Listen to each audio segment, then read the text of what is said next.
اللہ تعالیٰ گمراہ بھی کر دیتا ہے۔ توجہ ہے کہ کوئی نہیں ہے؟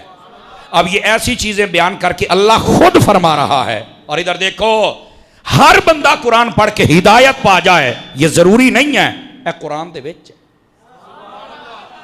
ہر بندہ قرآن پڑھ کے ہدایت نہیں پا سکتا، اور ہر بندہ قرآن پڑھ کے گمراہ نہیں ہو سکتا۔ اب آپ کا پھر سوال ہوگا کہ ہم قرآن پڑھیں ہدایت پا جائیں، یہ کیسے ممکن ہے؟ جب قرآن مجید پڑھنے سے بندہ رائٹ لیفٹ ہو سکتا ہے تو آپ سیدھے راستے پر رہنا چاہیں تو آپ کے پاس کیا دلیل ہے؟ اسی واسطے میرے نبی نے فرمایا تھا علیکم بسنتی وسنت الخلفاء الراشدین، فرمایا تمہارے اوپر لازم ہے میرے راستے پر رہنا اور میرے خلفائے راشدین کے راستے پر رہنا۔ تو آپ اپنی تعلیمات کا جو منہج ہے، جو راستہ ہے، آپ دیکھیں اگر وہ صحابہ والا ہے، توجہ نہیں فرما رہے، تو آپ ٹھیک ہیں۔ اور اگر آپ نے کوئی نئی سوچ گھڑ لی، جیسے یہ بیان ہوا ہے 19 فرشتے ہیں، نئی سوچ کیا ہے؟ بس 19 نے، اب میں موکلم آگئی نہ دینا۔ توجہ ہے کہ کوئی نہیں ہے آپ حضرات کی؟ یہ تو ایک نئی سوچ آ گئی، حالانکہ یہاں سے قرآن کیا کہتا ہے؟ تمہارا ایمان بڑھنا چاہیے، اور وجہ کیا ہے کہ یہ اللہ کا ایک فرشتہ کافی تھا، اللہ نے 19 اس وجہ سے رکھے تھے۔ اب سمجھ آ رہی ہے آپ حضرات کو؟ تو جو قرآن پڑھ کے نیا مطلب، نیا مفہوم بیان کرے وہ گمراہ ہو جاتا ہے۔ توجہ ہے کہ کوئی نہیں آپ حضرات کی؟ تو اگر آپ چاہیں کہ میں قرآن پڑھ کے ہدایت پر رہوں تو امت میں تفرقہ نہیں، نیا مضمون نہیں، اس امت کے سامنے کوئی نیا بیانیہ نہیں قرآن پڑھ کے، نہیں۔ اب کوئی قرآن پڑھ کے ولیوں کے خلاف ہو جائے، قرآن پڑھ کے صحابہ کے خلاف ہو جائے، قرآن پڑھ کے اہل بیت کے خلاف ہو جائے، کیسے تجھے کوئی مانے گا کہ تو سچا ہے؟ چونکہ قرآن تو ان سب کی تعریفیں کر رہا ہے، اور اگر تو کوئی نیا بیانیہ بنا رہا ہے تو تو کبھی کامیاب ہو سکتا؟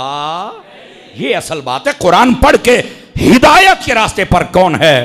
جو 1400 سالہ قرآن مجید کی تاریخ کو سمجھ رہا ہے، وہ سیدھے راستے پر ہے۔ اور اس بات کو حضرات اہل محبت سمجھا کریں، یہ جتنے فتنے ہیں نا، کوئی بھی نئی بولی بولتا ہے آپ سمجھ جائیں کہ یہ کوئی مارکیٹ میں نیا ٹھگ آ گیا ہے، بس اس سے بچ جائیں۔ کلو جدید لذیذ، یہ ایک قانون پایا جاتا ہے کہ ہر نئی چیز کے اندر تھوڑا لطف ہوتا ہے، لیکن نویں دے نو دے آڑے ہی ہوندے نے۔ صدقے ونجا تواڈی چوپ تو، صدقے ونجا، واہ بھائی واہ۔ نویں دے صرف 9 دے آڑے ہی ہوندے نے، تے جڑی پرانی ہے سدا بہار ہوندی۔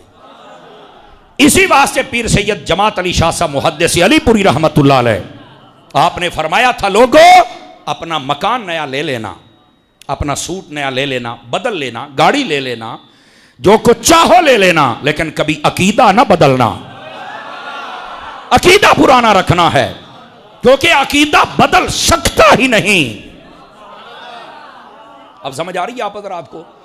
تو جو بندہ کوئی نئی مارکیٹ میں چیز پھینکے گا، سمجھ لو مذہب کی دنیا میں سمجھ لو یہ ٹھگ گئے، اور ہم وہ ہیں، ہمارا شجرہ حضور سے ملتا ہے، عقیدے کی دنیا میں صحابہ سے ملتا ہے، اہل بیت سے، اور کل امت کے ولی اور صحابہ اور محدثین ان سب سے ملتا ہے۔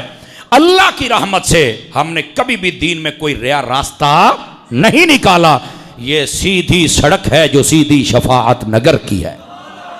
بس اللہ خیر صلی اللہ۔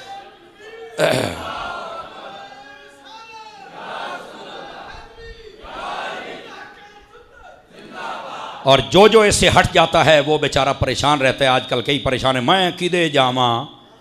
میں کہا تو سیدھا جہنم ہی نہیں جاندا، تجھے کوئی نہیں پتا۔ ادھر دیکھو میری طرف مسئلہ سمجھ لو، آپ کو کوئی نہیں پتا کہ اللہ رب العزت نے قرآن بھی دیا ہے، نبی کی ذات بھی دی ہے، نبی پاک کے ذریعے سے صحابہ بھی دیے، اہل بیت بھی دیے، اور ولی بھی دیے۔ تو جو ان سب کو مانے آپ اس کے ساتھ کھڑے ہو جائیں، اللہ اللہ تے خیر صلی اللہ۔ اور اگر کوئی کسی ایک کو بھی چھوڑ رہا ہے، آپ کو کوئی نہیں سمجھ آ رہی ہے اس بات کی میں کیا کہہ رہا ہوں؟ اور بھائی جان یہی مسئلے ہیں۔ اب نبی پاک صلی اللہ علیہ وسلم کی نسبتوں کا حیا نہیں ہو رہا، نبی پاک صلی اللہ علیہ وسلم کے صحابہ کے بارے، اس واسطے معاشرے میں اتنی تلخیاں پیدا ہو رہی ہیں، جبکہ مسلمانوں کے معاشرے میں اتنی تلخی پیدا کرنے کی اجازت ہے؟ بولو اجازت نہیں ہے۔ لیکن آج دیکھ لو تو اس کی وجہ کیا ہے؟ لوگوں نے چھوڑ دیا، اپنے مرکز کو چھوڑ دیا، اپنی جڑ کو چھوڑ